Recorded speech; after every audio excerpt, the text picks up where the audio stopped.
Municipal bonds have long been a safe haven for higher income investors looking for greater safety and greater tax efficiency. So what is a municipal bond? Well, let's start with a definition. A municipal bond, or muni, is a bond issued by a local government or its agencies to raise funds for a host of reasons tied to keeping the government going. The potential issuers may include cities and counties, redevelopment agencies, water and sewer projects, school districts, publicly owned airports, seaports, and other transportation entities.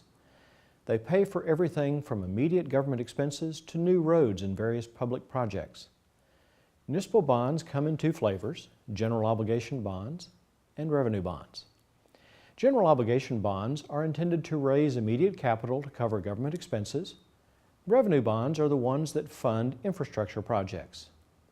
As an incentive for investors to buy these bonds, interest income is often exempt from federal income tax, as well as the income tax of the state in which they are issued. Mutual funds that invest in municipal bonds also offer the same tax treatment.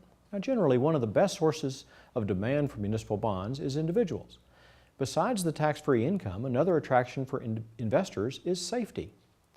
There is a very low default rate associated with municipal bonds, which means muni investors almost always get their money back in the end and their interest payments along the way. For example, even during the Great Depression, no state defaulted on its general obligation bonds, and while some municipal bonds have defaulted, overall such defaults are very, very rare.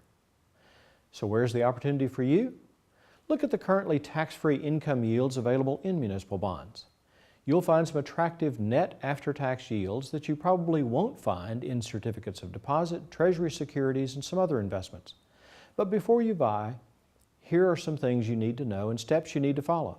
First, are municipal bonds right for you?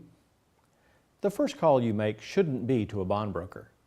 It should be to your tax professional to be clear about your tax bracket and how a stream of tax-free income would benefit your overall income tax picture. Then talk with your financial advisor. Have your advisor take a look at your entire taxable investment portfolio and determine whether investing in municipal bonds is the right approach to take for your investments. Also keep in mind that there's no point in putting tax-exempt municipal bonds into tax-exempt accounts like IRAs or 401k plans.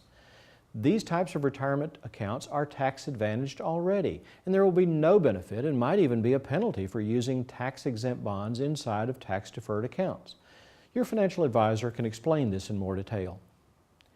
Also, keep an eye peeled for the AMT. While most municipal bonds pay interest that's free from federal income taxes, some may pay rates that are subject to the alternative minimum tax, known as the AMT. It's a little more complicated than we have time for here, but the alternative minimum tax and its impact on tax-free municipal bonds is important to know and understand. Be sure to talk with your tax professional or financial planner before making a move into municipal bonds. And don't forget to ladder. Ladder is a portfolio structuring term. To ladder bonds means that you're buying them with maturities occurring at regular intervals, so that when they mature, you'll have money to reinvest at those same regular intervals. Following this laddering portfolio structure can help stabilize the impact of changing interest rates on your investment portfolio. Watch those ratings. Yes, the main private investment rating firms, Moody's and Standard & Poor's among them, have been in the doghouse for rating many battered investments highly, not just municipal bonds. Still, most municipals are rated AA or AAA, are generally safe to consider. It's also important to check the issuer's long-term ratings history. If they've been consistently highly ranked over the decades and the municipality has no financial scandal, something that can be easily checked through news archives on the internet, that's another good way to research a bond issuer before making a purchase. Tax-free municipal bonds can be a great alternative to other income investments and can provide a high degree of safety for your income-oriented investments. If you're in a higher tax bracket, the tax-free income available from municipal bonds may actually exceed the income available from other investment alternatives on a net after-tax basis. Just take the time, get professional advice, and make wise picks of the best to add to your portfolio. We'll have more for you in another installment of The Financial Briefing.